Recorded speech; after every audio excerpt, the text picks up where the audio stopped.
നമസ്കാരം. തൊടുപുഴ ന്യൂമാൻ കോളേജിലെ professor Joseph ആഷിൻ്റെ കഥ നമുക്കെല്ലാവർക്കും അറിയാം. മുസ്ലിം തീവ്രവാദികൾ വിപരീത ദിശയിൽ കൈകളും കാലുകളും വെട്ടിയ ആ വ്യക്തിയാണ്. അത് അങ്ങനെ ഒരു സംഭവം ആയതുകൊണ്ട് മാത്രം നമ്മുടെ മാധ്യമങ്ങളെല്ലാം അത് നമ്മളെ അറിയിച്ചു.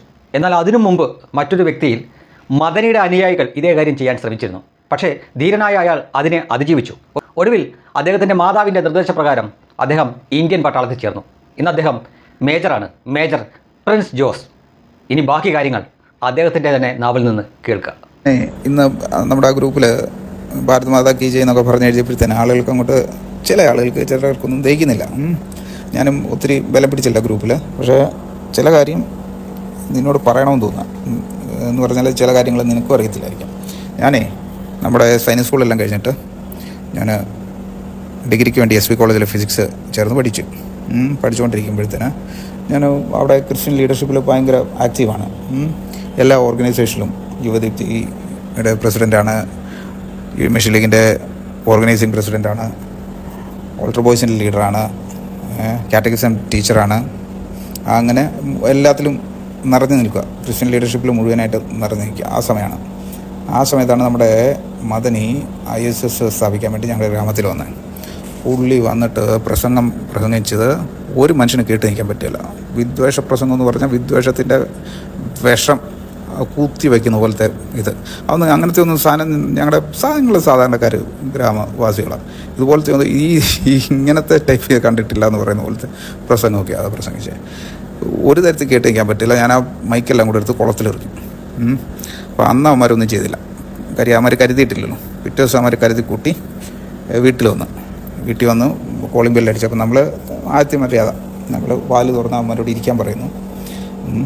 അപ്പോൾ ഇതിൻ്റെ അകത്ത് ഈ പടിവാൾ ഇങ്ങനെ പുറകിൽ വെച്ചോണ്ടാണ് വരുന്നത്. അതിൻ്റെ അകത്ത് ഒരാൾ ഞാൻ വാല് അങ്ങോട്ട് തുറന്നതും എടുത്ത് വീശിയപ്പോൾ ഞാൻ തടഞ്ഞപ്പോഴത്തേന് എൻ്റെ വലത് കൈക്കിട്ട് വെട്ടുകൊണ്ടു. അത് കഴിഞ്ഞ് ഇന്നിപ്പോൾ നമുക്കറിയാം, ഒരു വലത് കൈ ആണെങ്കിൽ ഓപ്പോസിറ്റ് പിന്നെ വെട്ടുന്ന കാല്. അപ്പോഴത്തേനും അവന് കാലിന് വീശാൻ കുനിഞ്ഞപ്പോഴത്തേന് ഞാൻ ഹൈറ്റിലല്ല ഇങ്ങനെ, ഞാൻ സ്റ്റെയറിൻ്റെ മുകളിലാണ് നിൽക്കുന്നത്. അപ്പോൾ ഞാനൊരു ചവിട്ട് വെച്ച് കൊടുത്തു. ഉടനെ ആ മാറ്റിൽ അവിടെ പറഞ്ഞ് നിലത്ത് വീണപ്പോഴത്തേന് ഇത് എല്ലാം കേട്ടുകൊണ്ട് എൻ്റെ ചേട്ടനും ഓടി എത്തി. അപ്പോഴത്തേന് അവനെ അറിയാമല്ലോ, അവനും അവനും കട്ടയ്ക്ക് വയ്ക്കുന്ന ആളാണ്. അപ്പോൾ അവനും വിട്ടുകൊടുക്കുന്നതല്ല. അപ്പോഴത്തേന് ഇതെല്ലാം കണ്ടപ്പോഴത്തേന് ഇമാരെല്ലാം കൂടെ പറ ഓടി. അമ്മമാരുടെ കാര്യം അത്രേ ഉള്ളൂ. പക്ഷേ ഈ ഒരു ഇത് എൻ്റെ ജീവിതം മുഴുവൻ മാറ്റി. അന്ന് ആ കാലത്ത് എൻ്റെ വീട്ടിൽ നല്ല വൈദിക പാരമ്പര്യമുള്ള വീടാണ്. അപ്പോൾ ഞാനും ഇങ്ങനെ അച്ഛനാണോ എന്നൊക്കെ വിചാരിച്ച് തന്നെ CLT കോഴ്സൊക്കെ ചെയ്തതാണ്. അപ്പോഴത്തേന് ഞാൻ അച്ഛനാണോ എന്ന് തന്നെ വിചാരിച്ചിരുന്ന നമ്മുടെ തറയിൽ പിതാവില്ലേ, അദ്ദേഹം ഞാനുമായിട്ട് ഡിസ്കസ് ചെയ്യായിരുന്നു ഏത് സെമിനാരിലാണ് പോയി ചേരേണ്ടതെന്ന്. കാര്യം അദ്ദേഹം ഞാനുമായിട്ട് കത്തീഡ്രലിൽ വെച്ച് ഇടയ്ക്കിടയ്ക്ക് കാണുമായിരുന്നു. ഈ കോമ്പറ്റീഷൻസും അല്ലെങ്കിൽ ഇതിൻ്റെ ഓർഗനൈസേഷൻസിൻ്റെ ഇതിലായിട്ട് ഞങ്ങൾ കാണുമായിരുന്നു. അപ്പോൾ ഏത് സെമിനാരിലാണ് പോകേണ്ടതെന്ന് പറഞ്ഞിരുന്നത്. എനിക്ക് ഇതുണ്ടായിരുന്ന ഞങ്ങളുടെ ഒരു പിതാമഹൻ മോൺസിഞ്ഞോർ സിറിയ കണ്ടഗിരി, അദ്ദേഹമാണ് അവിടെ ആദ്യമായിട്ട് സ്ത്രീകളുടെ വിദ്യാഭ്യാസം പിന്നെ പാറയിൽ പള്ളി കൊണ്ടത്. ചാനാശ്ശേരി ആക്കിയത് അദ്ദേഹമാണ്.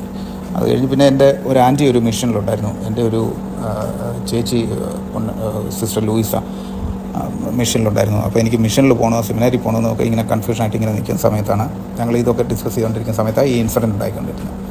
അപ്പോഴത്തേന് പിന്നെ അന്ന് നാട്ടുകാരെല്ലാം കൂടെ കൂടി പറഞ്ഞു ഇതിന് റിവെഞ്ച് എടുക്കണം എന്നൊക്കെ പറഞ്ഞു അന്ന്. പക്ഷേ ഞാൻ പറഞ്ഞില്ല, എൻ്റെ അമ്മ ഒരു ടീച്ചറായിരുന്നു, ആ ഗ്രാമത്തിലെ സ്കൂളിൽ തന്നെ പഠിപ്പിക്കുന്ന സർവ്വസമ്മതയായിരുന്നു.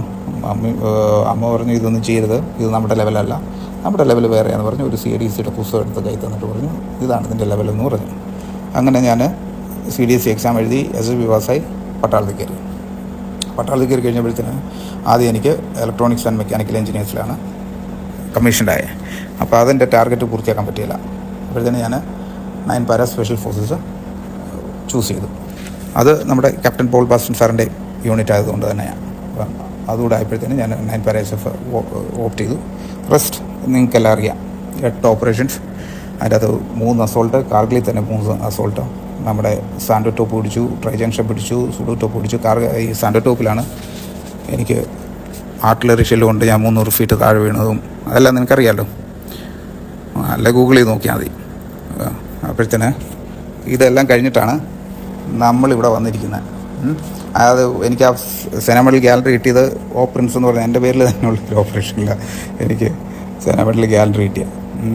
അപ്പം രാജ്യത്തിന് വേണ്ടി സമർപ്പിച്ചു എന്ന് പറഞ്ഞാൽ സമർപ്പിത ജീവിതം. നമ്മൾ ഈ കത്തോലിക്ക സഭയ്ക്ക് വേണ്ടി എങ്ങനെയാണോ സമർപ്പിത ജീവിതമുള്ളത്, അതുപോലെ രാജ്യത്തിന് വേണ്ടി സമർപ്പിത ജീവിതമാണ്. റാഡിക്കലിസത്തിനെതിരെയും ആയിട്ടും സമർപ്പിത ജീവിതമാണ്. ഇത് എനിക്ക് തോന്നുന്നത് നമ്മുടെ ഗ്രൂപ്പിലുള്ള ചിലരോടൊക്കെ ഇതൊന്ന് നമുക്ക് എഡ്യൂക്കേറ്റ് ചെയ്ത് കൊടുക്കേണ്ട കാര്യമുണ്ട്. എല്ലാവരും ഈ ഒരു ആവറേജ് കേരളീയരെ പോലെ എല്ലാവരും പേടിച്ച് മാറി നിൽക്കുന്ന സ്വഭാവമുള്ളവരല്ല. ജോഷ മാഷിൻ്റെ കൈ കാലം വെട്ടിയതൊക്കെ ഒരു എപ്പിസോഡ് മാത്രമാണ്. അതിനുമൊക്കെ വളരെ മുന്നേ നമ്മുടെ KPSC പറയുന്നില്ലേ, എന്നെ ഒന്ന് ട്രൈ ചെയ്തത്. അതുകൊണ്ട് ഇതൊന്ന് ചെറുതായിട്ടൊന്ന് ഒരു എഡ്യൂക്കേറ്റ് ചെയ്യേണ്ട കാര്യമുണ്ട്. റാഡിക്കലിസം എന്നൊക്കെ പറഞ്ഞാൽ ഏതാണ്ട് പേടിക്കുന്നത്, വേറെ വല്ലവരോടും ഇത് പറഞ്ഞാൽ മതി, മനസ്സിലായില്ലേ? ആ ഒരു രീതിയിൽ നമ്മുടെ ഇതിൽ ഒന്ന് അവതരിപ്പിക്കണം. അതും ഭാരതമാതാ കീ ജയ് എന്ന് പറയുന്നത് ആ അഭിമാനം അങ്ങ് അഭിമാനത്തോടു കൂടിയാണ് പറയുന്നത്. സമർപ്പിത ജീവിതമാണ്. ഇനി അതെ ജീവിതം മുഴുവൻ അതിന് വേണ്ടിയാണ്. ഓക്കെടാ.